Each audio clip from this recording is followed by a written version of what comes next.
Have you ever met someone whose pain looked nothing like your own, yet somehow felt the same? Charles Whitmore has spent 30 years behind invisible walls. A shattered wedding morning left him untouched by any woman's hand by choice, and by fear. Helen Brooks carries her own scars. A widow raising a teenage son, she has learned to keep moving forward even when her heart feels heavy. She doesn't have the luxury of hiding, but she knows what it means to live with loss. One day, their worlds collide in the smallest of moments, a touch that neither expected. For Charles, it feels like danger. For Helen, it feels like a door she's not sure she should open. If you were Charles, would you let someone step into the space you've guarded for decades? If you were Helen, would you risk your own healing to reach someone who refuses to be reached? This is a story of two people carrying different wounds, learning that love doesn't just happen, it's chosen. Stay with us, and by the end, you might see pieces of your own journey reflected here. Share your thoughts in the comments to help us bring more stories like this to life. Now, let's begin. For 30 years, Charles Whitmore had perfected the art of distance. Not the polite kind, not the busy kind, but a deliberate, impenetrable wall. In the boardrooms of Boston, people spoke his name with a mix of awe and careful respect. At 45, he had built Whitmore Realty into one of the city's most formidable property empires, buying up crumbling brownstones and turning them into luxury residences that gleamed under the New England sun. But behind the tailored suits and the quiet authority, there was a rule everyone knew, though no one dared mention to his face. Charles never allowed a woman's touch, not a handshake at a charity dinner, not a light brush in a crowded elevator. Not even when the mayor's wife once reached out to pat his arm after a speech, Charles had stepped back, with a smile so faint it could have been mistaken for a shadow. It was the kind of quirk that became legend, the kind that whispered its way through every corner office and coffee room. No one knew the story. No one asked. Until the afternoon Helen Brooks arrived. Helen was only on her third day as his new secretary, still learning the rhythm of his precise schedule. She'd noticed how he preferred his coffee black, poured exactly half an inch from the rim, how his pen rested at the same angle on the desk each morning. She respected it, maybe even admired it. That Tuesday, the late winter sun spilled through the tall office windows, pooling gold on the mahogany desk. Helen stepped in quietly, a folder in her hands. The quarterly report needed his signature before the afternoon meeting with the board. "Mr. Whitmore, I have the documents you requested." He looked up briefly, nodded once, and gestured for her to leave them on the desk. His eyes were as gray as the river that ran past his apartment, calm, cool, unreadable. Helen set the folder down. And then she noticed it. His tie was slightly off-center, the knot leaning just enough to catch her attention. Without thinking, she stepped closer. "Let me fix this real quick," she said softly, already reaching up. Her fingertips brushed the smooth silk and touched the skin at the base of his throat. It happened in an instant. Charles's chair scraped back against the hardwood floor. He stood sharply, as if the touch had sent a jolt through him. The air between them thickened. Helen froze, her hand half raised, eyes wide. "I'm sorry, I didn't mean..." But Charles was already stepping away, adjusting his tie himself. His voice was even, but distant. "That won't be necessary, Ms. Brooks." He turned back to his desk, the moment sealed off like a door clicking shut. Helen left the office, the folder still unsigned. Out in the hall, she felt the weight of the silence she'd left behind. Downstairs in the staff lounge, whispers traveled fast. "Did you hear? She tried to touch him." "No way. I thought that was just a rumor. I saw it." He actually moved away. Helen didn't join the conversation, but as she poured herself a cup of lukewarm coffee, she caught her reflection in the window brows slightly drawn, lips pressed tight. She wasn't angry. She wasn't embarrassed. She was curious. What could make a man recoil from something so small, so human that night, as Charles locked his office and stepped into the crisp Boston air, the city lights blurred slightly in his vision? Not from drink, he rarely touched alcohol, but from a memory he had kept buried for decades. A memory that lived in the exact place Helen's fingertips had brushed. He told himself it didn't matter, that she'd learn, like everyone else, to keep the distance. But deep down, he knew something had shifted. Because for the first time in years, the wall hadn't gone up fast enough. She didn't know it yet, but Helen Brooks had just cracked the first line in the fortress Charles Whitmore had spent half a lifetime building, and cracks have a way of widening. The Whitmore Tower rose 24 stories above Boston's Back Bay, its glass facade reflecting the restless sky. From the penthouse floor, the Charles River looked like a silver ribbon winding through the city. On clear mornings, the water caught the sunlight in a way that made it look almost gentle. Charles Whitmore liked that view. It was clean, quiet, and at a distance. His apartment was immaculate oak floors polished to a soft sheen, bookshelves lined with leather-bound volumes he rarely opened, a single grand piano near the window. The space was elegant without being warm, like a model home no one had quite moved into. Charles's life had been shaped by absences. His father, a shipyard foreman, had walked out when Charles was 15, leaving a stack of unpaid bills and a silence his mother never filled. By 28, Charles thought he'd built something lasting a thriving real estate portfolio and an engagement to Margaret Cole, a woman he believed understood him. But 2 weeks before the wedding, he came home early from a site visit and found her in their apartment with his oldest friend. The ring went back in its box, the apartment emptied out, and Charles decided, perhaps without realizing it, that closeness was a liability he could no longer afford.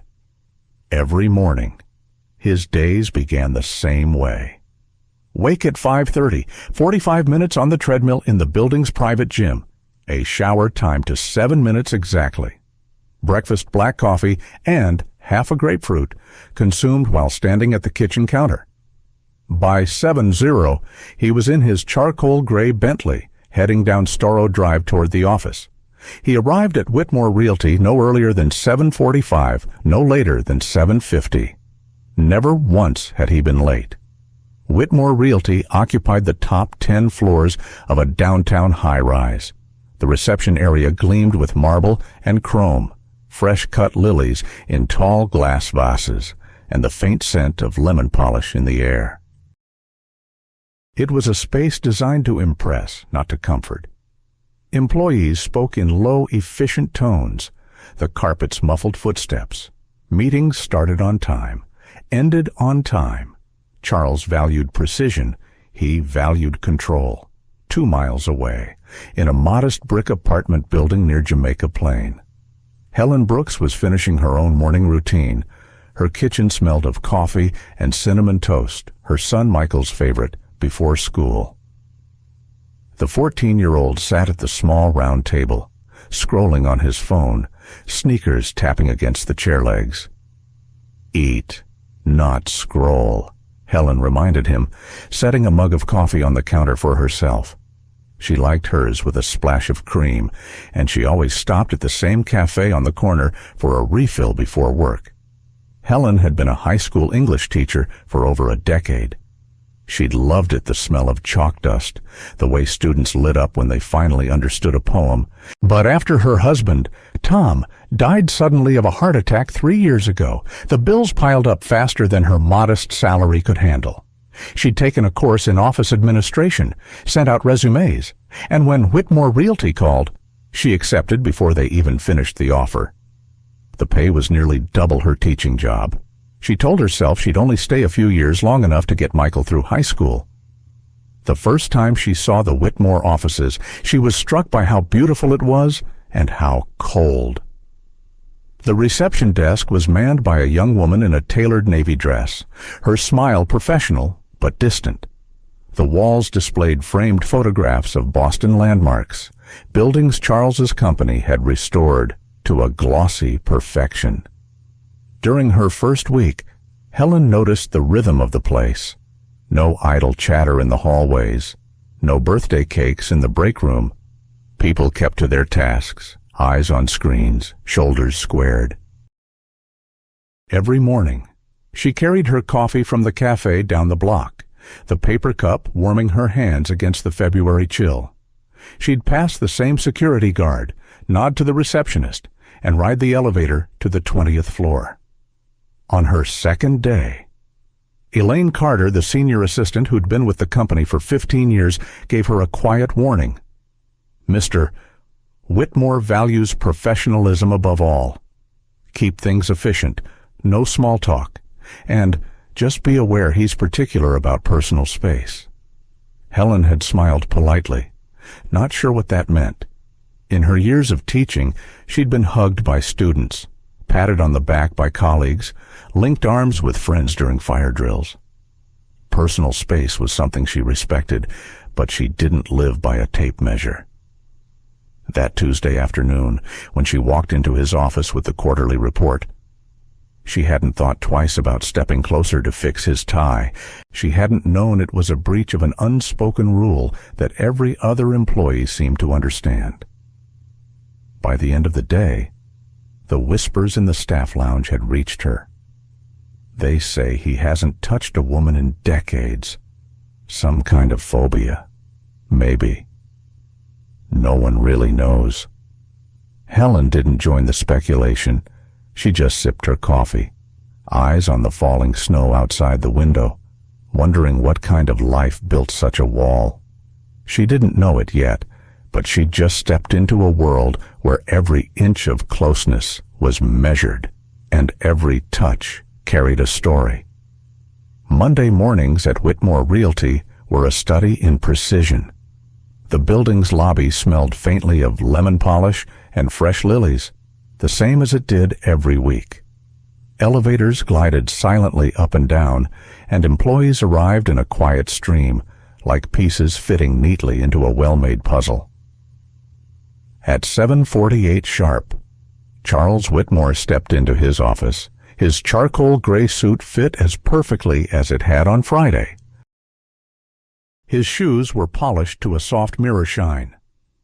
By the time Helen arrived with her usual coffee from the cafe down the block, he was already seated, reviewing contracts. She set her bag down at her desk, checking the day's schedule, a meeting with the board at 9:00 a call with a developer in Chicago, and most urgent finalizing the quarterly report. Elaine had mentioned the board expected the signed documents before the meeting. By 8:15, Helen had double-checked every page and headed for his office. The sun was low over the Charles River, casting a pale winter light across the glass windows behind him. He didn't look up when she entered, just a brief nod toward the desk. "Mr. Whitmore, here's the report for your signature." Helen crossed the room, the soft click of her heels muffled by the thick rug.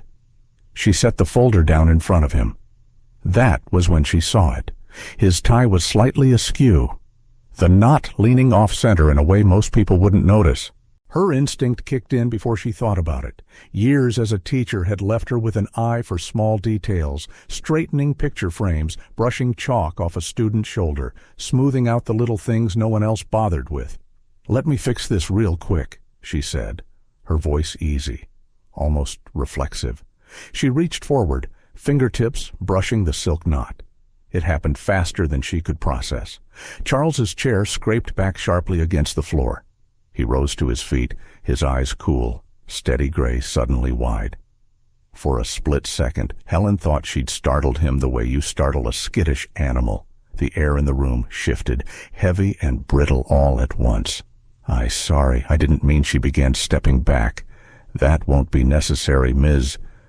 Brooks, he said evenly, adjusting the tie himself with a precise tug. His tone wasn't angry, but it was final, like the closing of a door. Helen nodded, retreating to the doorway, the unsigned report still on his desk. By the time she returned to her workstation, she could feel the hum of quiet conversation around her. A pair of junior analysts by the coffee machine went silent as she passed. Elaine, seated across the hall, gave her a look that was half sympathy, half warning. At lunch, in the staff lounge, the whispers had taken form. "Did you see it?" She touched him. "I thought that was just a rumor. No one touches Mr. Whitmore. Ever. It's a thing." Helen kept her gaze on the steam rising from her soup, but her mind was elsewhere. She replayed the moment, his sudden movement, the flicker in his eyes. It hadn't been irritation. It hadn't even been surprise. It was something else, something sharper. That evening, as she walked home through the cold Boston air, her thoughts kept circling back. She'd been around guarded people before, students with walls, colleagues protecting old wounds, but Charles Whitmore's reaction had been visceral, like she'd brushed against a live wire. She wondered what could make someone recoil from something so simple, so ordinary, so human. She didn't know it yet, but that brief touch had set something in motion, something that neither she nor Charles would be able to ignore for long. 3 days had passed since the tie incident, but Helen could still feel the weight of it in the air between them. Charles hadn't mentioned it, and neither had she. Yet something had shifted like a hairline crack in glass, invisible until the light caught it just right. The change showed itself in small ways. One Thursday morning, they were in the boardroom with only Elaine present, reviewing a contract that needed to be finalized before noon. The winter light spilled across the polished mahogany table, making the pages glow faintly. Page 6. Clause 12, adjust the language on delivery terms, Charles said without looking up. Helen made the note, then slid the fountain pen toward him for his signature. At that exact moment, he reached for it. Their fingers brushed just the lightest contact, but instead of the sudden recoil she had braced for, his hand stilled. For a heartbeat, he didn't move, his gray eyes lifting to hers in a moment of unguarded pause. Then he took the pen, signed with precise strokes, and set it down. "Thank you," he said quietly, as if the words belonged only to that space between them. Helen returned to her notes, but her mind was somewhere else. That Sunday afternoon, Charles found himself in Cambridge on business. The meeting ended early, and as he drove along a quiet street bordering the public park, the sound of laughter drifted through his open window. It was a warm, unguarded kind of laughter, familiar in a way he couldn't place until he saw her. Helen stood on the grass in a navy coat and knit beanie, tossing a baseball to a tall, lean teenager, Michael, he guessed. She shouted encouragement as he caught the ball, laughing when his throw veered wildly to the left. From the driver's seat, Charles watched the ease between them, the way she ruffled her son's hair after a good catch, the way Michael grinned at her, proud and a little shy. The scene stirred something buried deep memories of his own boyhood before the fractures began, before the shouting matches, the slammed doors, the night his father's truck disappeared down the road. Charles stayed longer than he intended, one hand loose on the steering wheel. He almost called out to her, almost. Instead, he shifted back into gear and drove away, leaving the sound of their laughter behind. On Tuesday, Helen handed him a thick folder, the revised proposal for a new waterfront development.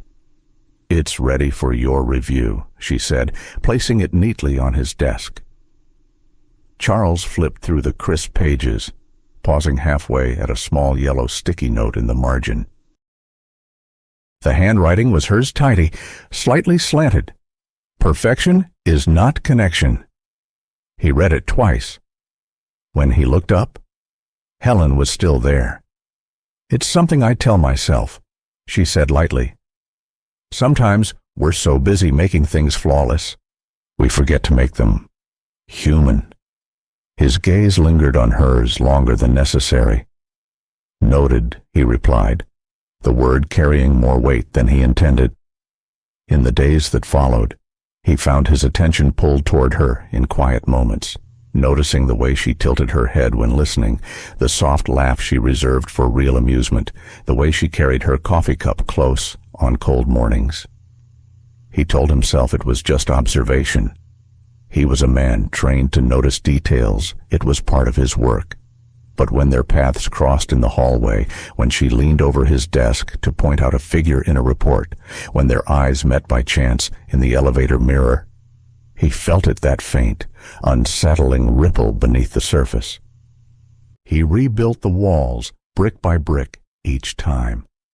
Distance was safe. Distance had worked for decades, and yet cracks, once made, have a way of widening. Helen didn't push. She didn't ask questions. She simply stayed steady, consistent, and impossible to ignore, and somewhere in the quiet space between them, Charles began to wonder if the control he prized was worth the emptiness it carried. He didn't know it yet, but the next time that invisible line was crossed, it wouldn't be so easy to step back. The Boston Public Library at Copley Square had never looked more like a ballroom. Under the high, arched ceilings, chandeliers cast a golden glow over rows of linen-draped tables. The air carried the faint scent of polished wood and expensive perfume, layered over the murmur of conversation and the clink of champagne flutes. Helen had attended her share of fundraisers during her teaching days, but never one quite like this.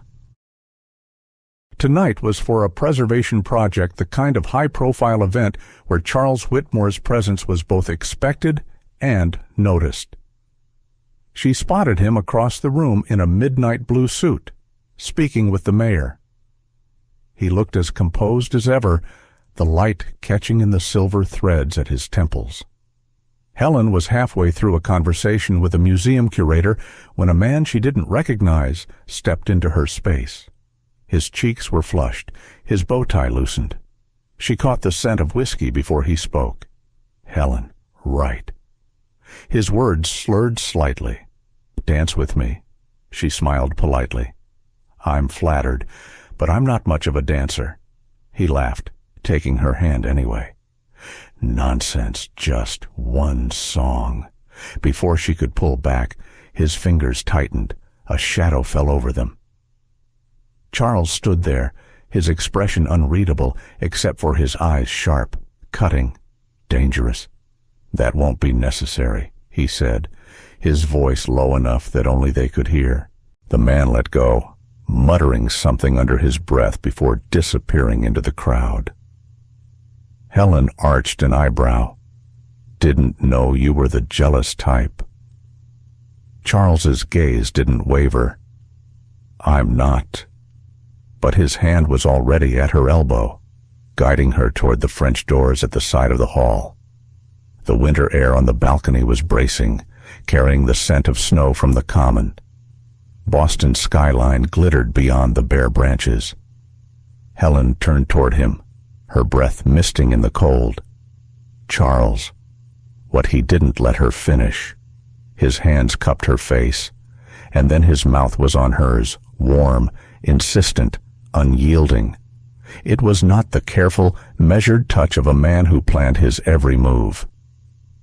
It was years of restraint snapping all at once. Helen's hands rose to his chest, not to push him away, but to steady herself. She could feel the thrum of his heartbeat through the fine wool of his suit. The world narrowed to the taste of him coffee and something darker, the faint bite of winter air between them. When he pulled back, there was no softness in his expression, only the harsh edge of someone already regretting what they'd done. This was a mistake, he said. The words landed heavier than the cold. Helen blinked, the warmth of the kiss still on her lips. A mistake, she repeated, as if trying to make sense of it. He stepped back, his hands already falling to his sides. It won't happen again. Then he turned, disappearing through the French doors into the golden light of the ballroom, leaving her standing alone with the sound of her own breathing. Inside, the music swelled, a string quartet playing something elegant and distant. Helen stayed on the balcony a moment longer, her fingers brushing her lips as if to test whether the moment had been real. It had, and it left her not angry, not even embarrassed, just deeply, achingly confused. She didn't know if she wanted to run after him or keep her distance entirely. But she knew one thing, whatever fortress he had built around himself. She had just been let inside, only to be pushed right back out. What Helen didn't see was Charles, alone in the library's shadowed hallway, bracing a hand against the wall as if the kiss had stolen more than just his breath. The days after the gala took on a new temperature, cold, precise, deliberate. In the office, Charles became a shadow moving through a rigid schedule.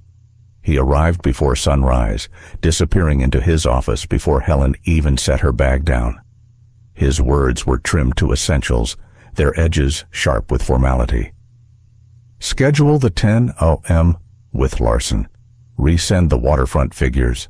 Hold my calls until after the board meeting. No eye contact that lingered, no pauses to exchange pleasantries, even in meetings. His gaze passed over her like she was just another entry in his calendar.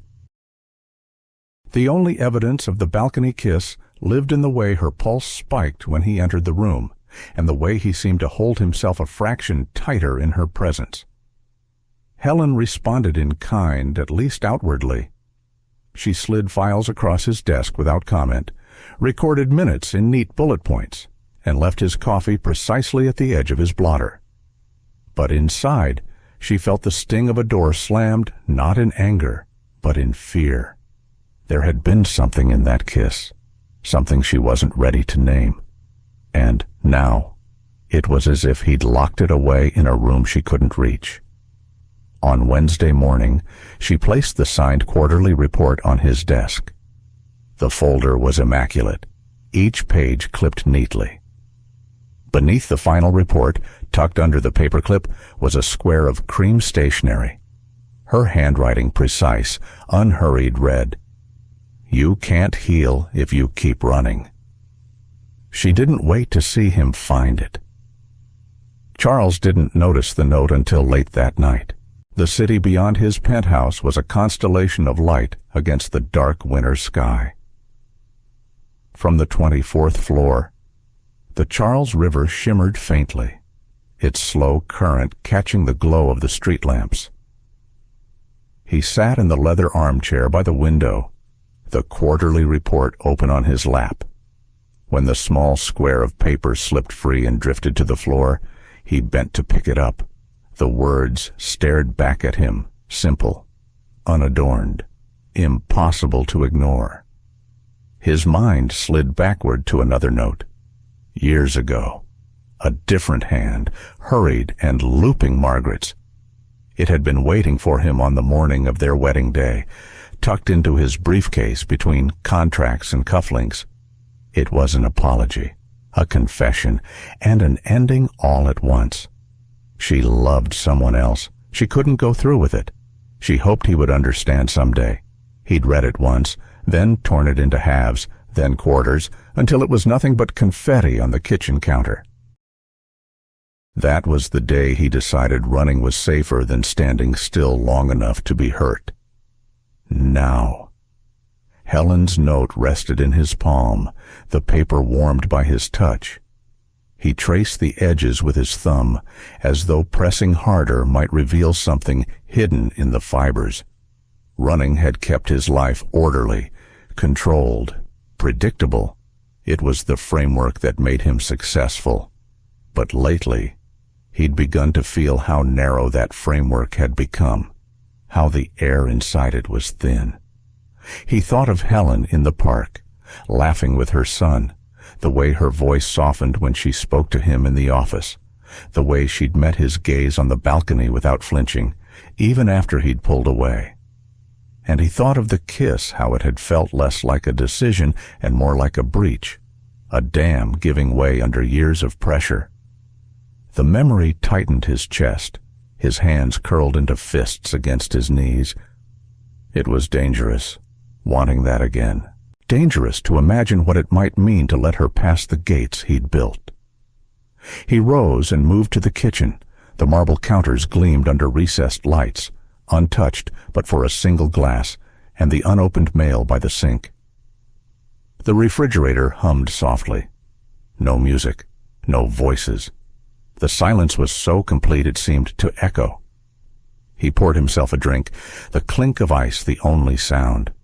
Sitting at the counter, he unfolded the note again. The words seemed to pulse with a quiet insistence.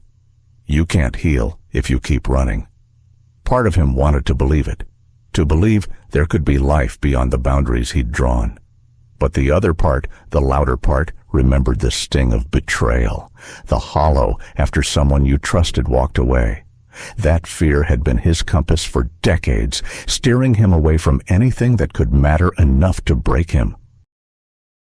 And yet, when he closed his eyes, it wasn't Margaret leaving.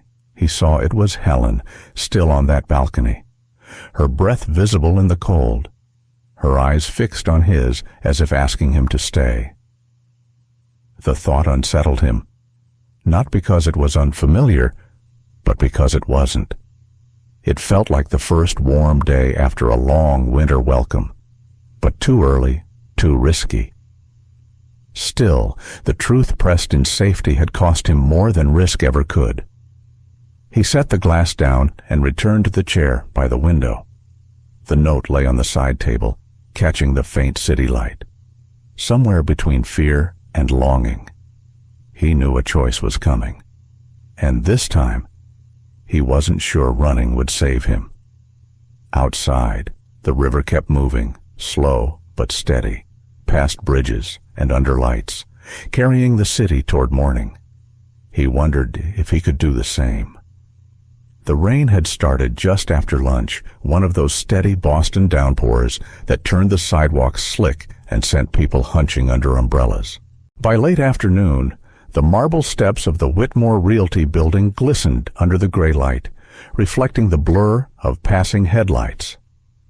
Helen was coming back from a courier run, her hair damp where the wind had caught it under her hood. Her boots squeaked faintly against the tiled lobby floor as she climbed the short interior staircase to the main offices. Halfway up, her heel caught on the edge of the step. Her breath caught, then the world tilted. The folder in her arms slipped, papers fanning out like startled birds. Before she could hit the ground, a pair of strong hands caught her. One arm braced her back, the other gripping her forearm just above the wrist. Easy, a voice said low. Urgent. Charles. Rain clung to the shoulders of his suit jacket, darkening the fabric. His face was closer than she'd ever seen it outside the balcony. Gray eyes wide, fixed entirely on her. For a heartbeat, neither moved. The only sound was the rain on the glass behind them and the uneven rush of his breathing. Don't scare me like that, he said finally, the words rougher than he intended. Helen's pulse was still racing, but not from the slip. Her gaze stayed on him, the tension in his grip making his knuckles pale. Then stop being scared of me. Something in the air between them shifted, sharp as the scent of rain on stone. He didn't let go immediately. His hand at her back stayed there, steadying her, as though some part of him didn't trust the world to keep her upright if he wasn't touching her. When he finally did release her, it was slow, reluctant, his fingers sliding away as if breaking contact required conscious effort. They crouched together to gather the scattered papers.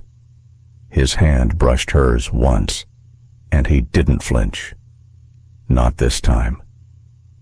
She looked at him then, not the immovable CEO, not the man behind the fortress walls, but someone standing right on the edge of them.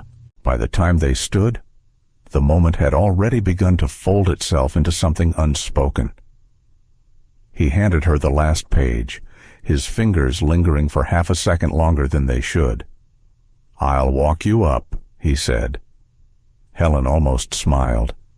"I think I'll be fine on the stairs." "I'll walk you up," he repeated, softer this time. They climbed the remaining steps together. The rain streaked down the glass beside them, the muffled sound of the city outside wrapping around their silence. It wasn't an apology. It wasn't a declaration. But in the way he stayed a half step closer than usual, Helen knew something had shifted. He had caught her before she fell, and in a way neither of them could name yet, she had caught him too. That night, Charles would find himself replaying the moment, not the slip, not the papers scattered like leaves, but the way her words had landed, then "Stop being scared of me."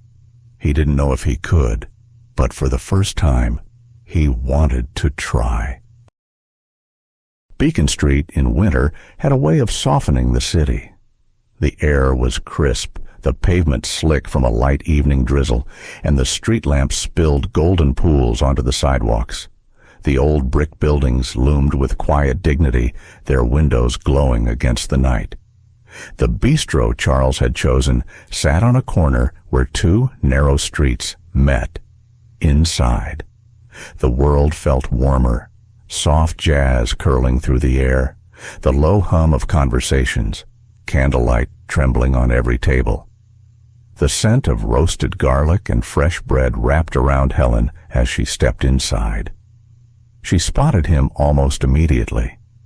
No briefcase, no stack of papers, just a dark wool coat draped over the back of his chair and a glass of water set neatly before him.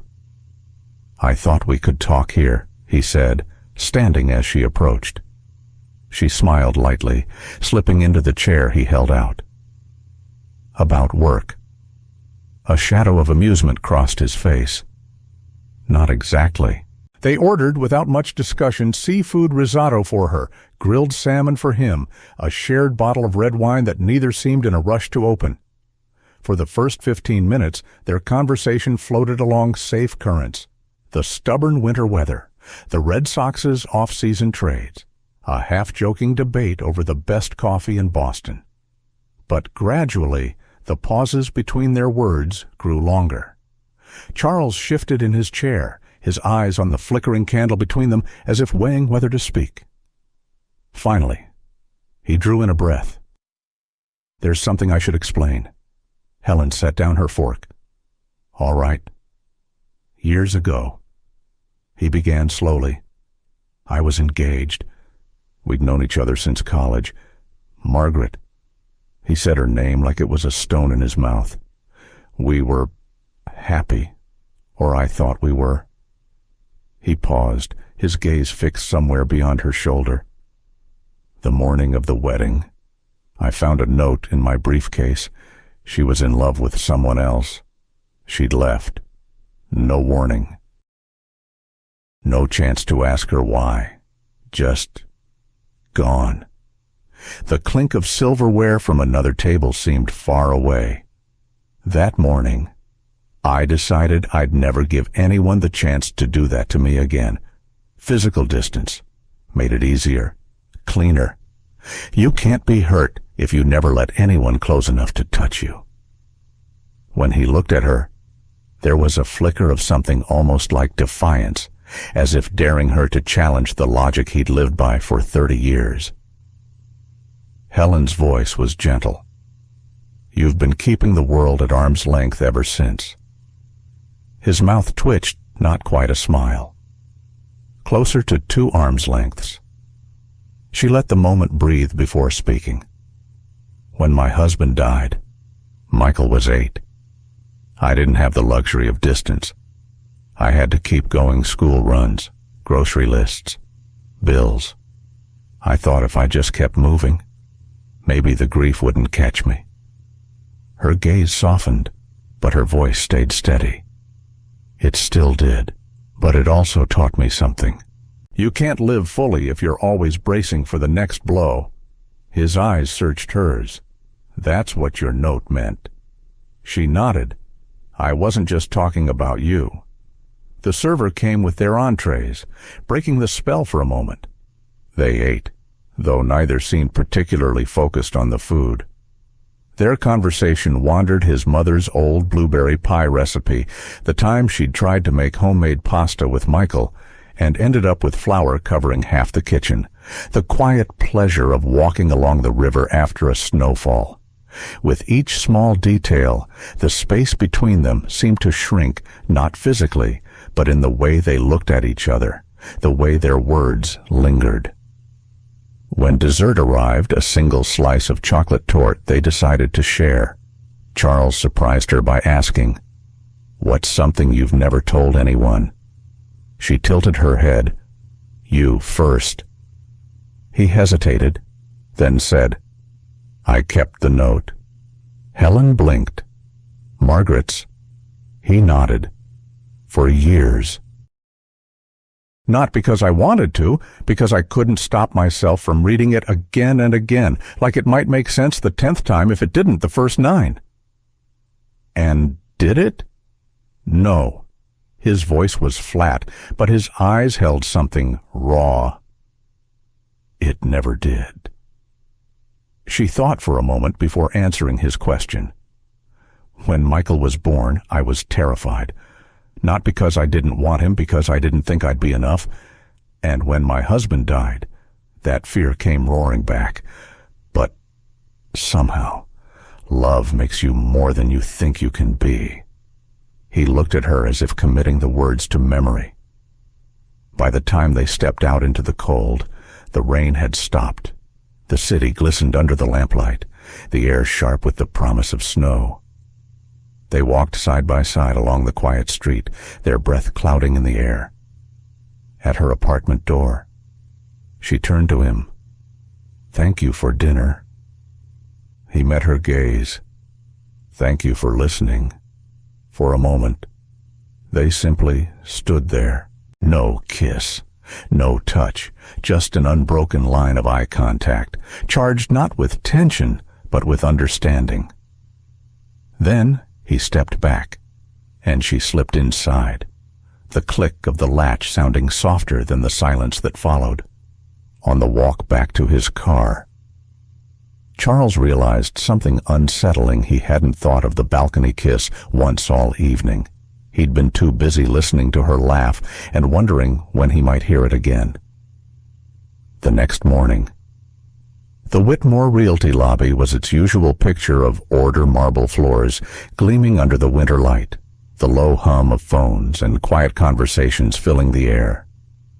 But when the elevator doors opened at 9, Charles stepped out looking nothing like the CEO his employees knew. No immaculate suit today. Instead, he wore a soft navy sweater over a white shirt, the collar open, no tie.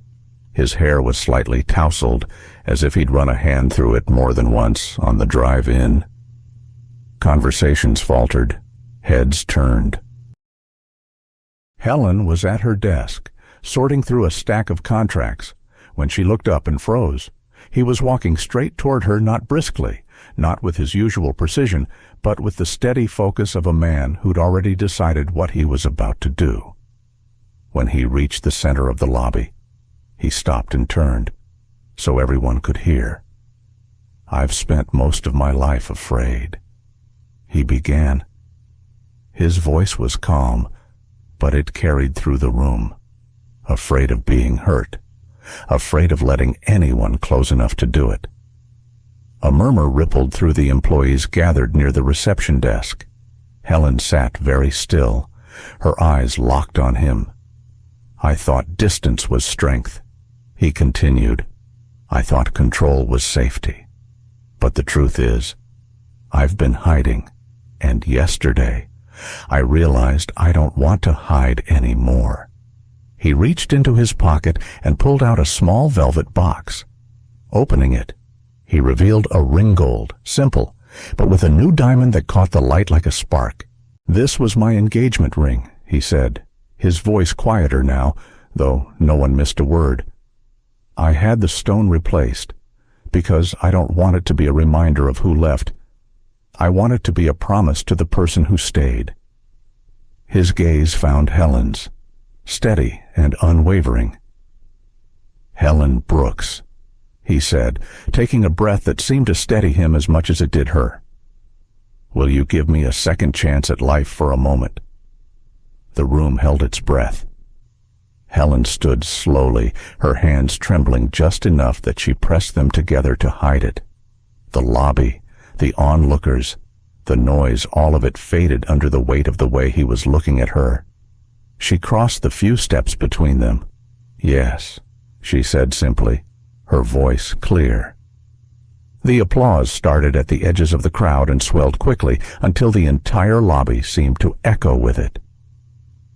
Charles slipped the ring onto her finger, his hand steady, no trace of the tremor that used to betray him at the slightest touch. Then, in front of everyone, he took her hand in his, holding it firmly, without fear. Helen smiled at him, and in that smile, he saw the truth of what they both knew. Now safety wasn't in walls, but in the hands willing to hold yours through the worst and the best. They stood there a moment longer, letting the sound of clapping wash over them. For once, Charles didn't feel the urge to retreat. He only felt the warmth of her hand and the quiet certainty that he had finally stepped out from behind the life he had been living and into the one he truly wanted. Somewhere above the noise, he heard Helen's quiet laugh, the one she only used when she was truly happy. And in that sound, Charles knew this was just the beginning. The Maine coastline had dressed itself in its finest that afternoon. The sky was a bright, endless blue, streaked with wisps of white. The air smelled faintly of salt and pine, carried in on the steady wind from the Atlantic. On a quiet stretch of sand, a white wedding tent stood like a sail ready to catch the breeze. Lanterns swayed gently from its frame, their glass catching the sun. The guest list was small, just close friends, family, and the Whitmore Realty staff who had seen the proposal. Helen stood at the edge of the beach, looking out at the waves as they curled onto the shore. Her pale blue dress moved in soft ripples with the wind. Beside her, Michael shifted his weight from one foot to the other, the small velvet ring box in his hand.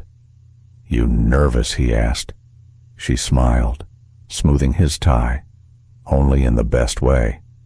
"You sure about this guy?" Michael teased, though there was warmth in his tone. She leaned in, kissing the top of his head. "Absolutely." Music began, a gentle guitar, the kind that sounded like sunlight, feels. Charles appeared from the far end of the beach, walking slowly toward her. His navy suit was crisp, but he'd left the top button of his shirt undone, the wind teasing a strand of hair across his forehead. He looked every bit the man she'd fallen for, but lighter somehow, as if he'd set something heavy down at last. When they met in the center of the aisle, he reached for her hands without hesitation. The officiant began, her voice warm, carrying just enough to reach every guest without breaking the intimacy of the moment. But it was when Michael stepped forward that the scene drew still. He offered the velvet box to Charles, whispering, "Don't mess this up." Charles chuckled quietly. Not a chance, holding the ring between his fingers. Charles met Helen's gaze. "I'm not afraid anymore," he said, the words steady and certain. Helen's smile deepened, her eyes shining. "Good, because you're stuck with me." Laughter rippled gently through the crowd, but for Charles, the world had narrowed to just her face, the sound of her voice. He slid the ring onto her finger, gold and simple, but with a diamond that caught the sunlight like a promise. Helen returned the gesture, her fingers warm against his skin. When the officiant pronounced them husband and wife. Charles didn't pause. He drew her into his arms and kissed her unhurried, unguarded. The applause rose instantly, joined by the crash of waves and the faint call of seagulls overhead. Michael grinned wide, snapping a photo before slipping it into his pocket like a keepsake. The reception was simple, but joyful. Tables draped in white linen stood under the tent, their centerpieces small jars of wildflowers. The air smelled of lemon cake and grilled seafood. Laughter mingled with the clink of glasses as toasts were made, light-hearted stories from colleagues, a few misty-eyed memories from friends. One of Charles's oldest employees, Linda, raised her glass. "I've worked for this man 15 years, and this is the first time I've ever seen him dance." Helen laughed. "Oh, just wait until you see him try." As the sun began to dip, Charles offered his hand. "Dance with me, even on sand," she asked, smiling. "Especially on sand." They moved to the small wooden platform set near the edge of the tent. The music was slow, the kind that didn't demand skill, only presence. Her head rested against his shoulder, his hand fit easily at her back. For the first time in decades, Charles wasn't thinking about where to place his feet or how close someone stood.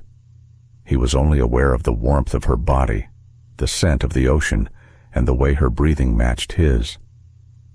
Around them, guests talked quietly, savoring the last light of day.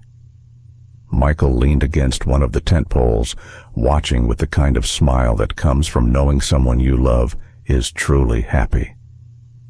The horizon shifted into gold and rose, the sea mirroring every shade. A breeze moved through, lifting the hem of Helen's dress and ruffling Charles's hair, but neither moved apart. Charles closed his eyes for a moment, letting the sound of the tide fill him. Every wall he'd ever built, every step he'd taken to keep himself safe, they all felt like distant echoes now. In their place was something simpler, stronger. Love. Chosen. Not stumbled into, trusted, not feared. As the final chord of the song faded, Charles pressed his forehead to hers, just long enough for her to hear the whisper meant only for her, "Thank you for staying." Helen's reply was just as soft. "Always. You're never too old, too broken, or too late to let love in. It's easy to believe that time heals all wounds, but the truth is, some wounds simply grow quieter. Left alone, they can harden into walls that keep us from the very connections we need most." Charles and Helen's journey reminds us that healing isn't a passive process. It's a choice we make, often more than once. For Charles, it meant lowering his defenses after decades of self-protection. For Helen, it meant opening her heart again despite knowing love could bring loss. Both discovered that courage isn't the absence of fear, it's deciding that something or someone is worth the risk. In life, especially as we grow older, it can feel safer to stay within the boundaries we've built. But love, friendship, and trust are not found in isolation. They are forged in the small, everyday acts of letting others in. No matter our age or our past, we are never too old, too broken, or too late to choose connection over distance. And sometimes, it's in the simplest gestures, a shared meal, a steadying hand, that we find the start of a new chapter. Your story isn't over yet, and the best pages may still be ahead. Thank you for spending your time with us and joining this heartfelt journey. If this story touched you, please give it a like, share it with someone who might need its message, and subscribe to our channel for more inspiring stories. Your support helps us keep creating moments that warm the heart and remind us all of the power of love and connection.